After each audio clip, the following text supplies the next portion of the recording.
नमस्ते प्यारे विद्यार्थियों, आपका हार्दिक अभिनंदन है आज की हमारी कक्षा में। आज हम अध्ययन करेंगे औपचारिक पत्र लेखन का। इससे पहले जो हमारी पिछली कक्षा थी उसमें हमने जो आपके अनौपचारिक पत्र है उनका अध्ययन अच्छी तरह से कर लिया था। तो देखिए, औपचारिक पत्र लिखते समय हमें कौन कौन सी जो बातें हैं उनका ध्यान रखना होता है। तो देखिए प्यारे विद्यार्थियों, प्रत्येक बात को आपको अच्छी तरह से समझना है, गहराई से समझना है और एकाग्रचित्त होकर के तन्मयता के साथ आपको उसका अध्ययन करना है। तो देखिए, अनौपचारिक पत्र लिखते समय हमें कुछ एक जो नियम हैं उनका हमें ध्यान रखना है। सबसे पहले है, औपचारिक पत्र नियमों से बंधे हुए होते हैं, अर्थात जो आपके औपचारिक पत्र हैं वो किनसे बंधे हुए होते हैं, वह नियमों से बंधे हुए होते हैं। अनौपचारिक पत्रों में किसी प्रकार के नियम हैं उनका जो प्रयोग है वो नहीं होता था। अगला आपका महत्वपूर्ण बिंदु है, इस प्रकार के पत्रों में भाषा का प्रयोग ध्यानपूर्वक किया जाता है। इसमें अनावश्यक बातों, कुशल मंगल समाचार आदि का उल्लेख नहीं किया जाता है। ठीक है। फिर देखिए, पत्र का आरंभ व अंत प्रभावशाली होना चाहिए, अर्थात जो आपके जो औपचारिक पत्र हैं उनका जो यानी कि प्रारंभ और जो अंत है वो कैसा होना चाहिए, प्रभावशाली होना चाहिए। तभी जो पत्र प्राप्त करने वाला है वह आपकी जो भी उसमें विषय वस्तु है उसको अच्छी तरह से क्या कर सकता है, समझ सकता है और उसके ऊपर सही जो निर्णय है वो ले सकता है। ठीक है। आगे देखिए, पत्र की भाषा सरल होनी चाहिए, अर्थात जो आपका पत्र है उसकी भाषा कैसी होनी चाहिए, सरल होनी चाहिए, लेकिन स्पष्ट व सुंदर होना चाहिए। ठीक है। यदि आप कक्षा अथवा परीक्षा भवन से पत्र लिख रहे हैं तो कक्षा अथवा परीक्षा भवन अपने पते के स्थान पर लिख सकते हैं, यानी कि आवश्यक नहीं है कि आप अपना पता ही लिखिए, उसके स्थान पर आप परीक्षा भवन भी लिख सकते हैं और नाम की जगह आप क का प्रयोग कर सकते हैं। अनिवार्य बिल्कुल भी नहीं है कि आप अपना नाम ही लिखें। ठीक है।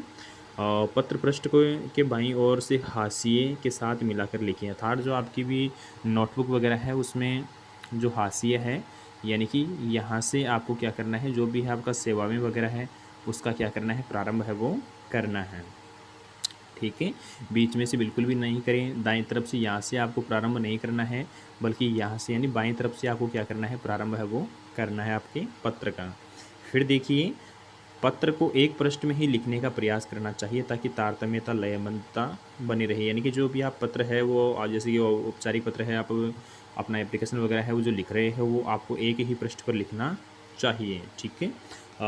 जिससे कि आपकी जो भी है बात है वो एक दूसरे से जुड़ी रहें। अगर आप दो प्रश्नों का प्रयोग करते हो तो सही रूप से जो उसका भाव है वह प्राप्त नहीं होता है। तो बच्चों, ध्यान रखने वाली बात कौन सी है कि जो भी आप अपना प्रार्थना पत्र लिख रहे हो आपको एक पृष्ठ पर ही, अर्थात एक पेज पर ही लिखना होता है। ठीक है। आगे देखिए, प्रधानाचार्य को पत्र लिखते समय प्रेषक के स्थान पर अपना नाम, कक्षा व दिनांक लिखना चाहिए। अगर आप प्रधानाचार्य को पत्र लिख रहे हो तो एक तो होता है प्रेषक, दूसरा होता है प्रेषित। प्रेषक यानी लिखने वाला, प्रेषित जिसको हम लिख रहे हैं। ठीक है। तो उसके स्थान पर आप अपना नाम, कक्षा व दिनांक अवश्य लिखें। ठीक है। जैसे कि आप प्रिंसिपल वगैरह को एप्लीकेशन वगैरह लिखते हैं तो उसमें सबसे पहले क्या लिखते हो, जो भी है टू द हेडमास्टर या सेवा में श्रीमान प्रधानाचार्य महोदय, और नीचे किस प्रकार से बाईं तरफ आप नाम और कक्षा वगैरह लिखते हैं ना, रोल नंबर वगैरह, तो वैसे ही आपको लिखना होता है। आगे देखिए, औपचारिक पत्र के प्रकार, अर्थात जो आपका औपचारिक पत्र है वो कितने प्रकार का होता है, महत्वपूर्ण है। अक्सर हम समझ नहीं पाते कि यह किस प्रकार का पत्र है। तो देखिए, औपचारिक पत्रों को तीन वर्गों में क्या किया गया है, विभाजित किया गया है। पहला है आपका प्रार्थना पत्र। पहला कौन सा आपका प्रार्थना पत्र है, जिसमें देखिए, प्रार्थना पत्र में जिन पत्रों में निवेदन अथवा प्रार्थना की जाती है, अर्थात जिन पत्रों में क्या किया जाता है, निवेदन किया जाता है, प्रार्थना की जाती है, वो पत्र कौन से होते हैं आपके, वह पत्र आपके प्रार्थना पत्र कहलाते हैं।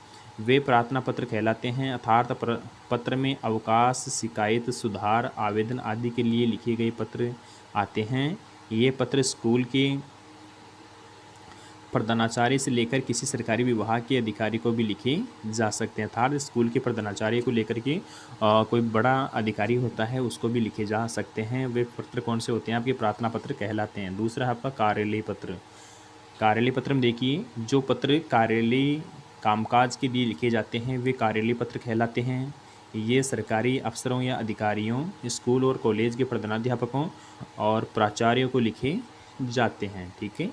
इन पत्रों में डाक अधीक्षक, समाचार पत्र के संपादक, परिवहन विभाग थाना प्रभारी, स्कूल प्रधानाचार्य, आदि को लिखे गए पत्र आते हैं। ठीक है, तो बच्चों आपने देखा कि जो आपका प्रार्थना पत्र होता है वो क्या होता है, आपका कार्यालय पत्र है वो क्या होता है, दोनों में क्या अंतर है। अब तीसरा है आपका व्यवसायिक पत्र। तो देखिए, व्यवसाय में सामान खरीदने व बेचने अथवा रुपयों के लेन देन के लिए जो पत्र लिखे जाते हैं उन्हें व्यवसायिक पत्र कहते हैं।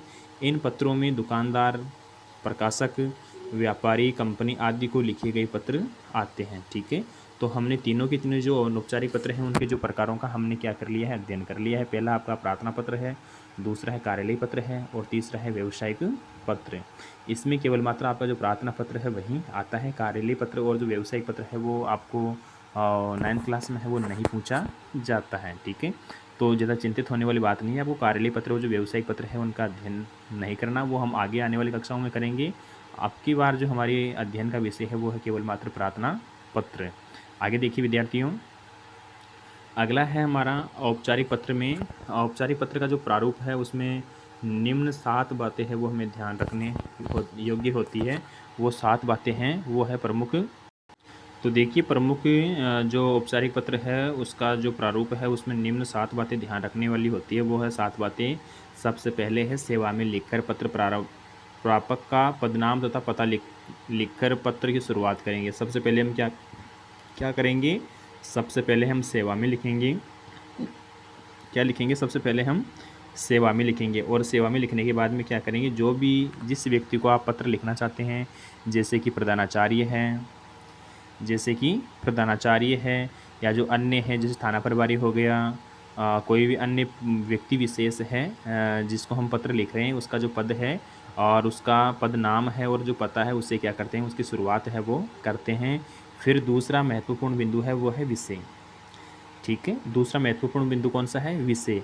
जिसके बारे में पत्र लिखा जा रहा है उसे केवल एक ही वाक्य में शब्द संकेतों में लिखें, अर्थात बड़ा पैराग्राफ आपको नहीं लिखना है बच्चों, केवल मात्र एक ही वाक्य में आपको लिखना है। जैसे कि आपको टीसी चाहिए तो टीसी के लिए क्या लिखोगे आप, स्थानांतरण प्रमाण पत्र प्राप्त करने चाहने हेतु, स्थानांतरण प्रमाण पत्र चाहने हेतु, या आप बीमार है तो बीमारी के लिए लिखेंगे, या अन्य कोई भी कारण है तो उसके लिए आप क्या लिखेंगे, एक ही वाक्य में जो भी विषय है वो लिखने का कार्य करेंगे। कहाँ करेंगे, सेवा में लिखने के बाद में पद का नाम तथा पता लिखने के बाद में नीचे क्या लिखेंगे, आप विषय लिखेंगे। ठीक है, अभी आगे प्रारूप आएगा उसमें बताऊंगा आपको मैं। फिर देखिए संबोधन, जिसे पत्र लिखा जा रहा है, महोदय, महोदया, माननीय आदि शिष्टाचार पूर्वक शब्दों का क्या करेंगे, हम प्रयोग करेंगे। कहाँ करेंगे, विषय के तुरंत नीचे। ठीक है, फिर देखिए विषय वस्तु, आप क्या बताना चाहते हैं, अर्थात क्या पैराग्राफ लिखेंगे, क्या अनुच्छेद लिखेंगे, उसमें वह क्या होती है, आपकी विषय वस्तु होती है। जैसे कि देखिए इसमें 2 अनुच्छेदों में लिखा जाना चाहिए, अर्थात जो विषय वस्तु है आपकी 2 अनुच्छेद अर्थात 2 जो भी है छोटे छोटे पैराग्राफ है उनमें आपको लिखना चाहिए। पहला देखिए, पहला अनुच्छेद सविनय निवेदन है कि से आपको क्या करना चाहिए, उसका प्रारंभ करना चाहिए। पहले अनुच्छेद का प्रारंभ किससे करेंगे, सविनय निवेदन है कि से वाक्य आरंभ करना चाहिए। फिर अपनी समस्या के बारे में लिखना चाहिए। फिर क्या करना चाहिए, अपनी समस्या के बारे में लिखना चाहिए। फिर दूसरा अनुच्छेद देखिए, आपसे निवेदन है कि लिखकर आप उनसे क्या अपेक्षा उम्मीद रखते हैं उससे आपको लिखना चाहिए। अर्थात आपसे निवेदन है, जो भी है छुट्टी चाहते हो तो उसके लिए जो अन्य जो रीजन है वह आप उसमें क्या करेंगे, लिखने का जो कार्य है वो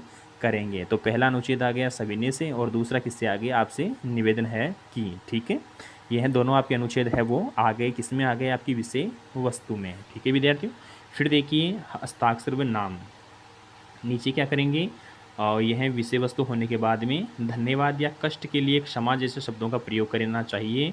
और अंत में बहुदीय बहुदिया, अगर बहुदीय लड़का है तो वो क्या करेगा, बहुदीय का प्रयोग, अगर लड़की है तो वो क्या करेगी, बहुदिया का प्रयोग या प्राति लिखकर अपने हस्ताक्षर करें तथा उसके नीचे अपना नाम है वो लिखने का जो कार्य है वो करे। ठीक है, फिर देखिए प्रेषक का पता, शहर या मोहल्ला है, उसका जो पिन कोड नंबर है वो भी उसको क्या करना चाहिए, लिखना चाहिए। फिर देखिए सबसे अंत में क्या लिखेंगे, दिनांक, अर्थात जो भी पत्र है वो कब लिखा जा रहा है। तो इस प्रकार से विद्यार्थियों आपको मुख्यतः जो 7 बातें हैं वो क्या रखनी है, ध्यान में रखनी है जब आप अपने अनौपचारिक जो पत्र हैं वो लिखें उस समय। ठीक है, आगे देखिए औपचारिक पत्र की प्रशस्ति, आरंभ में लिखे जाने वाले आदरपूर्वक शब्द, अभिवादन व समाप्ति में किन शब्दों का प्रयोग करना चाहिए। जैसे प्रशस्ति आरंभ में लिखे जाने वाले आदरपूर्वक शब्द जैसे कि श्रीमान है, श्रीयुक्त है, मान्यवर है, महोदय हैं आदि शब्दों का क्या रखना चाहिए, हमें ध्यान है वो रखना चाहिए। अभिवादन में देखिए औपचारिक पत्रों में अभिवादन नहीं लिखा जाता है, अर्थात जो औपचारिक पत्र है उनमें जो अभिवादन है वो बिल्कुल भी नहीं लिखा जाता है। समाप्ति देखिए आपका आज्ञाकारी शिष्य, आज्ञाकारी यानी शिष्य, अगर लड़का है तो वो क्या लिखेगा आपका आज्ञाकारी शिष्य, अगर लड़की है तो वो क्या लिखेगी आज्ञाकारिणी शिष्य। ठीक है, तो बालक और बालिकाओं को इस प्रकार क्या रखना है, ध्यान रखना है। या भवदीय, भवदिया, इसी का क्या है, ये है अपोजिट है। फिर देखिए निवेदक या निवेदिका, शुभ चिंतक, प्राति आदि शब्दों का क्या करेंगे हम समाप्ति में है वो प्रयोग करेंगे। अब देखिए एक उदाहरण है आपके सामने, जो आपका अनौपचारिक पत्र है उसका एक उदाहरण देखिए। सबसे पहले हम क्या करेंगे, प्रधानाचार्य को लिखे गए प्रार्थना पत्र का जो प्रारूप है वो मैंने आपके सामने क्या किया, प्रस्तुत है वो किया है। तो देखो इसमें सबसे पहले क्या आ गया आपका, सेवा में आ गया। किसको लिख रहे हैं, प्रधानाचार्य को लिख रहे हैं, तो यहाँ पर क्या आ जाएगा, सेवा में प्रधानाचार्य महोदय। ठीक है, फिर आपके विद्यालय का नाम व पता, अर्थात जैसे कि श्री महावीर इंटरनेशनल स्कूल किशनगढ़ रेनवाल आ गया। ठीक है, और फिर विषय वस्तु में क्या लिखेंगे, पत्र के लिखने का कारण, अर्थात किस कारण से आप अपने पत्र को लिख रहे हो वह आप इसमें लिखेंगे। जैसे कि आपकी नियमित जो कक्षाएं हैं वो नहीं लग रही है और किसी भी विषय वगैरह है तो उसके लिए आप प्रधानाचार्य को क्या करवाएंगे, अवगत करवाएंगे कि समय रहते हमारी जो नियमित कक्षाएं हैं वो लगवाने की कृपा करें। ठीक है, फिर क्या लिखेंगे, महोदय जी, पहला जो आपका अनुच्छेद है वो नम्र निवेदन है कि हमारे नियमित कक्षाएं हैं वो नहीं लग रही, इसलिए समय रहते आप अपनी जो कक्षाएं वगैरह है वो लगवाने का जो कार्य है वो करेंगे। फिर है दो, पहला अनुच्छेद हो गया, दूसरे में आपसे नम्र निवेदन है या आपसे विनती वगैरह है वो आप लिखेंगे, और जो भी है कारण अन्य जो आप उसमें लिखने का जो कार्य है वो करेंगे। फिर आप अंत में क्या करेंगे, जो भी है आदर सूचक शब्द जैसे कि आपका आज्ञाकारी शिष्य या बालिका है तो वो क्या करेगी, आप आज्ञाकारिणी शिष्य या शिष्या का क्या करेगी, प्रयोग करेगी। ठीक है, और विद्यार्थी के नाम की जगह मैंने जो बताया था कि खुद का नाम लिखने की कोई आवश्यकता नहीं है, आप ख ख घ लिख कर के भी क्या कर सकते हो, अपने पत्र का जो अंत है वो कर सकते हो। और अंत में क्या लिखेंगे, आप कक्षा और दिनांक लिख करके अपना जो पत्र है वो पूर्ण रूप से क्या कर दिया, आपने लिखने का जो कार्य है वो कर दिया। ठीक है, तो इस प्रकार से विद्यार्थियों आपका जो अनौपचारिक पत्र है वो भी क्या होता है, समाप्त होता है। आपके पास अन्य जो सहायक पाठ्य पुस्तकें हैं या अन्य जो अध्ययन की विषय वस्तु है आपकी हिंदी की, तो उसमें आप जो अन्य अनौपचारिक पत्र जो आपके औपचारिक पत्र हैं उनके जो महत्वपूर्ण प्रश्न है, वैसे मैं आपके पास जो प्रश्न है वो भेजने की कोशिश करूँगा। और आपको भी जो बाकी के जो अन्य है आपके पास पाठ्य पुस्तक सहायक, उसमें से अनेक औपचारिक और जो अनौपचारिक पत्र हैं उनका आप अपनी पाठ्य पुस्तक में अध्ययन करेंगे, लगातार अभ्यास करेंगे, जिसके कारण आप अच्छी तरह से औपचारिक जो अनौपचारिक पत्र है उनको समझ सकेंगे। ठीक है, तो आशा करता हूँ कि आपके यह औपचारिक जो अनौपचारिक पत्र लेखन का जो कार्य है वह अच्छी तरह समझ में आया होगा। और इसमें कोई शंका है तो वापस आप जो भी है हमारी कक्षा का जो वीडियो वगैरह है उसका अध्ययन करें और अच्छी तरह से इसको समझने का जो प्रयास है वो करें। ठीक है विद्यार्थियों, हम आगे हमारी जो विषय वस्तु है वो लेकर के आएंगे हमारी अगली कक्षा में। आज के लिए इतना ही। यह है जो भी विषय वस्तु जो मैंने पढ़ाई है वो आपको अपनी पाठ्य पुस्तक में है वो करनी है, और आपको इसको स्थायी रूप से अपनी जो पाठ्य पुस्तक यानी कि नोटबुक वगैरह है उसमें करके स्थायी रूप से आपको रखनी है और उसका अभ्यास करना है। ठीक है, क्योंकि लगातार अभ्यास करने से ही आप जो पत्र लेखन है वगैरह जो अन्य है आपकी पाठ्य सामग्री उसका आप सही रूप से उसको सीखने का जो कार्य है वो कर सकते हैं। ठीक है, तो आज के लिए विद्यार्थियों इतना ही। धन्यवाद।